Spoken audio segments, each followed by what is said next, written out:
everyone, welcome back to Immediate Movie Reactions. I'm here after watching The Furious. This is a Tenji Tanigaki movie, who is becoming well regarded as a martial arts master, at least within filmmaking. I believe he was Snake Eyes in the G.I. Joe movies. He's done some really good things. This movie stars Joe Taslim, who you may know from Raid Redemption, and Ji Mao, I believe his name is. I'm not really familiar with him or his work. This movie also has Yayan Ruyan, who, again, we know from the Raid films. Brian Lay is in this. He is from Everything Everywhere All at Once. Now, I'm not going to give this movie more credit just because it has someone from my favorite movie of all time in it. I'm also going to say, actually, I better do this first. I always forget. Please like, share, subscribe, do all that. The numbers... It works, right? I hate asking, but the numbers show that it works. So anyways, here we are. I'm going to be critical of this movie, but I want to say up front that I enjoyed it. I really liked this movie. I think there was a lot of good in this movie. However, there were some things that I think weren't great and some things that I think could have done better. The first thing that I enjoyed, both of the leads are really good. What I didn't like about them is we don't even find out Mao's name. I think it's Wang Wei, until almost the end of the movie. And I get it, sort of this mysterious, maybe he was a soldier or sort of thing, but he doesn't speak. He's got a daughter who gets kidnapped, and then Joe Taslim, his wife, has been killed, captured, whatever. We assume she's been killed because we see it really early in the film.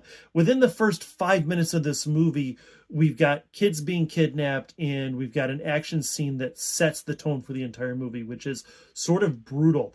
This is a style of choreography and filmmaking that I haven't really seen before, and I quite enjoyed it. The fight scenes are almost like monkey kung fu, judo style, as they're really in up close to each other. A lot of slams, a lot of suplexes, a lot of punching up close. I really, really enjoyed that. And that's sort of the Yayan Ruyan style of martial arts, which, again, I really enjoy. And as much as I appreciated what they were doing and how well it was filmed, I didn't really have fun in this movie. Yeah, it's about kids and trafficking and all that sort of thing, and that's all terrible. And there's some really, really brutal scenes in this, but I never felt like I was really into the movie. I was never really excited. I enjoyed a lot of the fights. They weren't, again, necessarily fun. They were just kind of violent and brutal, and in many cases, they went on way too long. So basically, Mao and Joe Taslim end up meeting up as they're both investigating from different sides, trying to find out what's going on with the syndicate who is they trafficking children, and then they get together and they basically murder and beat the shit out of everybody that they see. There are some really effective scenes. But it's sort of like, I felt like sort of with the John Wick movies, where it jumps from big action scene to big action scene to the point that you start to forget some of the things you've seen before. And a lot of it starts to get, unfortunately, repetitive. I think that there are some cases to be made that less is a little bit more. Particularly, this movie doesn't do a good job of closing off its sub-bosses. Brian Lay plays a character who's got this really unique fighting style, and it's really, really cool, but he continues on throughout the film to a point that it's excessive and unnecessary. We get a final boss in Ruyan, who is actually, there's like 3 of them. There's this big 5-way fight scene, which could be a cool Jackie Chan type thing, where they're bringing in all these props and everything. And again, it's cool, but it's sort of like the end of Drunken Master 2, where that fight scene goes on freaking forever. It's like that. And I really lost track of why I cared or what was going on.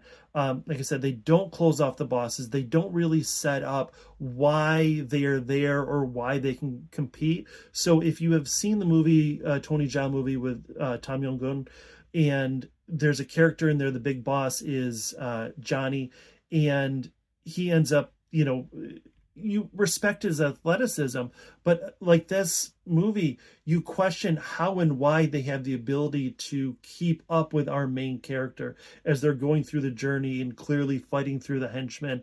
You know, we have the big fight scenes where they've beaten all the little guys, and so they call in backup, and 100 people come flooding in, and they have to fight them all. But that fight scene really is just them kind of cowering in a corner and everybody pushing on them. And that's where it kind of loses the brilliance of the choreography, and it just kind of bogs itself down. Uh, I don't know that this movie is necessarily great. The story's pretty boring. The leads are okay, but we don't really know a lot about them.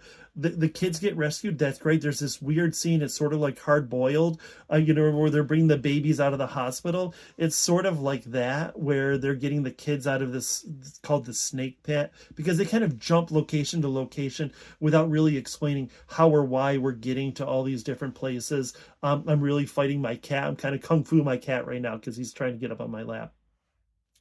This movie, I wanted to like it more than I did. I hate saying that, but I was really, really excited for it. I'm going to give it a 7 because I think there was some ingenuity in the choreography and the fight scenes and some things that I really liked. I really enjoyed the leads, the overall, the actors. I think that they were great. I like that it was in a nondescript, unnamed